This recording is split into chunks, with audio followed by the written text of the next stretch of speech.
tetap bersatu di dalam Kristus. Refleksi pagi 1025. Apa doa Yesus kepada Allah Bapa untuk murid-muridnya? Mari dengarkan doa Yesus di Yohanes 17 ayat 11. Dan aku tidak ada lagi di dalam dunia, tetapi mereka masih ada di dalam dunia, dan aku datang kepadamu. Ya Bapa yang kudus, peliharalah mereka dalam namamu, yaitu namamu yang telah Engkau berikan kepadaku, supaya mereka menjadi satu sama seperti kita. Saudara-saudara, murid Kristus memang dipanggil untuk melayani di dunia. Oleh sebab itu, dalam menghadapi segala pergumulan hidup, murid Kristus harus terus bergantung pada pemeliharaan Allah. Inilah landasan utama untuk kesatuan sejati bagi orang-orang percaya yang didapatkan melalui iman pada karya penebusan Kristus di kayu salib. Saudara-saudara, di dalam kasih Allah yang begitu besar kepada manusia, Allah Bapa telah mengutus anaknya untuk mati di kayu salib sebagai penebusan atas dosa manusia. Bagi mereka yang percaya kepada Yesus Kristus, Allah telah menjadikan mereka sebagai umat tebusan yang dipelihara dalam nama Allah Bapa. Inilah yang seyogyanya menyatukan orang percaya. Hanya saja sayangnya, dalam kenyataannya, orang-orang tebusan Tuhan seringkali lebih suka untuk membangun tembok-tembok pemisah. Akibatnya, gereja Tuhan menjadi terpecah-pecah, bahkan bisa bermusuhan dan saling merendahkan satu dengan yang lainnya. Oleh sebab itu, wahai umat Tuhan, marilah kita kembali bersatu di dalam iman pada Kristus Yesus.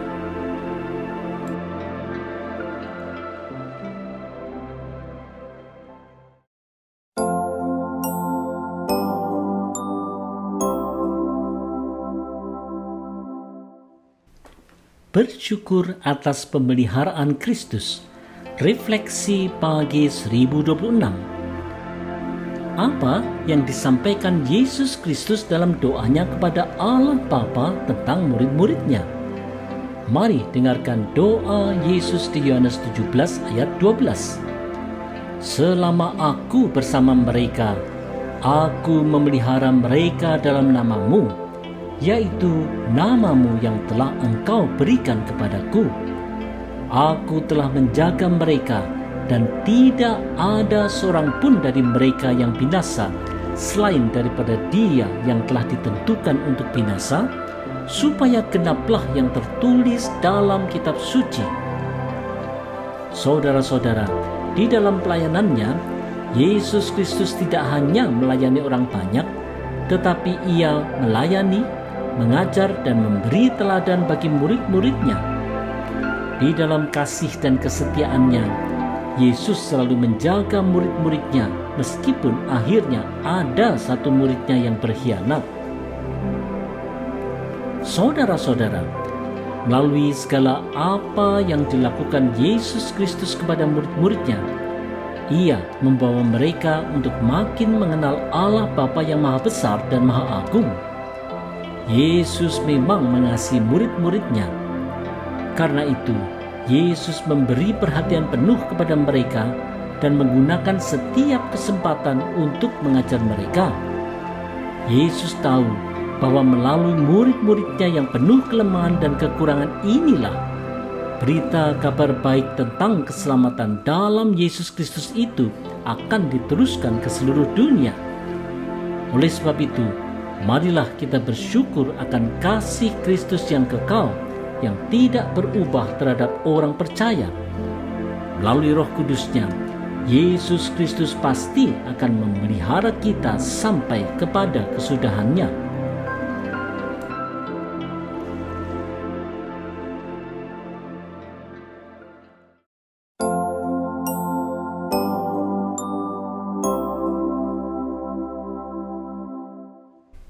Hidup dalam sukacita ilahi.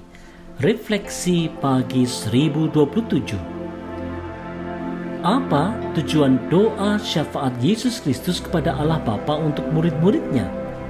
Mari simak doa Yesus di Yohanes 17 ayat 13. Tetapi sekarang aku datang kepadamu, dan aku mengatakan semuanya ini sementara aku masih ada di dalam dunia, supaya penuhlah sukacitaku di dalam diri mereka. Saudara-saudara, Yesus berdoa untuk murid-muridnya supaya murid-muridnya mendapat sukacita ilahi yang dimiliki Yesus Kristus. Sukacita ilahi ini adalah sukacita yang tidak dapat diberikan oleh dunia, dan sukacita ini melampaui segala pengertian manusia. Ini semua hanya bisa didapatkan orang percaya karena iman pada Yesus Kristus. Inilah sukacita sejati yang diletakkan Allah di dalam hati orang percaya walau banyak kesukaran hidup. Saudara-saudara, selama orang percaya hidup di dunia, pastilah banyak tantangan dan kesukaran hidup yang harus dihadapi. Meskipun demikian, marilah kita selalu mengingat bahwa Tuhan Yesus sudah melimpahkan sukacitanya yang penuh di dalam diri setiap orang percaya melalui kehadiran roh sukacita, yaitu Roh Kudus. Hanya saja kita perlu terus berpegang pada Yesus Kristus dengan hidup di dalam kehendak Allah.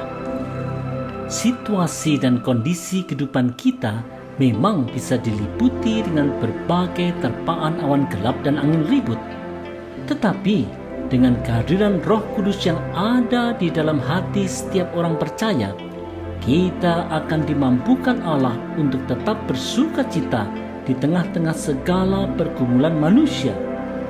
Marilah kita jalani kehidupan dalam sukacita ilahi.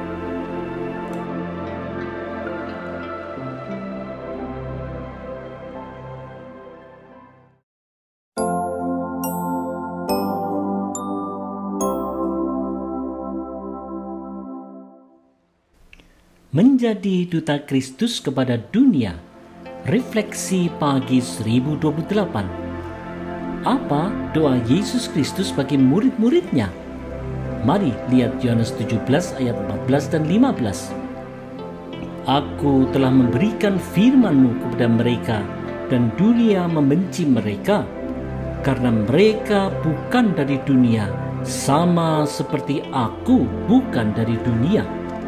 Aku tidak meminta supaya Engkau mengambil mereka dari dunia, tetapi supaya Engkau melindungi mereka daripada yang jahat. Saudara-saudara, setelah para murid percaya Kristus dan menjadi pengikut Kristus, secara rohani mereka berubah status dari gelap menjadi terang. Di mata Allah, mereka bukan lagi bagian dari dunia ini, walaupun mereka tetap hidup di dunia.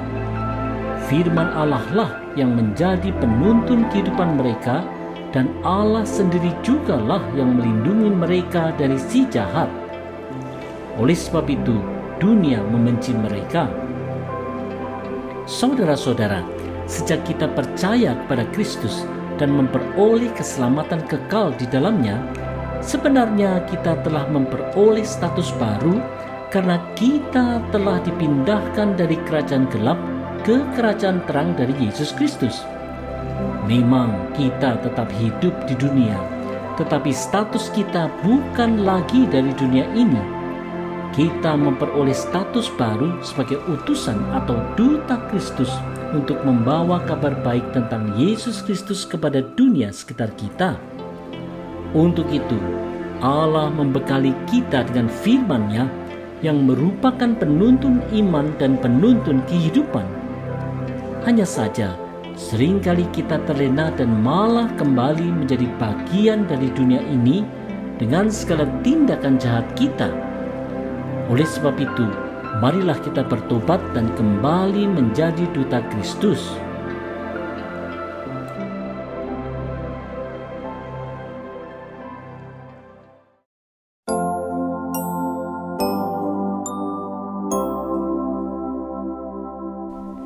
dikuduskan melalui kebenaran firman. Refleksi pagi 1029. Di dalam doa Kristus kepada Allah Bapanya, apa yang dimohonkan Kristus untuk murid-muridnya? Mari simak doa Kristus di Yohanes 17 ayat 16 dan 17. Mereka bukan dari dunia, sama seperti aku bukan dari dunia. Kuduskanlah mereka dalam kebenaran. Firman-Mu adalah kebenaran. Saudara-saudara, karena Kristus bukan bagian dari dunia ini, maka para pengikut Kristus juga bukanlah dari dunia ini, karena mereka telah dipilih untuk hidup dalam kebenaran. Bagaimana cara orang percaya hidup dalam kebenaran? Dengan hidup sesuai dengan kebenaran firman. Inilah panggilan bagi setiap orang yang percaya pada Kristus. Melaluinya, orang percaya akan menjadi pengemban misi Kristus dan saksi Kristus yang memuliakan Allah. Saudara-saudara, sewaktu kita percaya Kristus dan menerima keselamatan melalui darah penebusan Yesus Kristus, kita memang telah dipilih, dikhususkan, dan dikuduskan dalam kebenaran. Karena itulah Allah memberikan Alkitab, yaitu firman Allah yang menjadi pedoman kebenaran Allah. Dengan kita tinggal di dalam firman Allah melalui ketaatan kita, maka kita akan hidup senantiasa di dalam kebenaran Allah. Oleh sebab itu, marilah kita terus bertekun dalam pengajaran firman Tuhan. Janganlah kita bosan menekuni, mendalami, dan menaati firman Tuhan, karena hanya Alkitab sajalah yang bisa menuntun kita di dalam kebenaran yang sejati. Di dalam ketaatan yang berbuahkan kehidupan yang benar inilah kita membawa kemuliaan bagi Allah.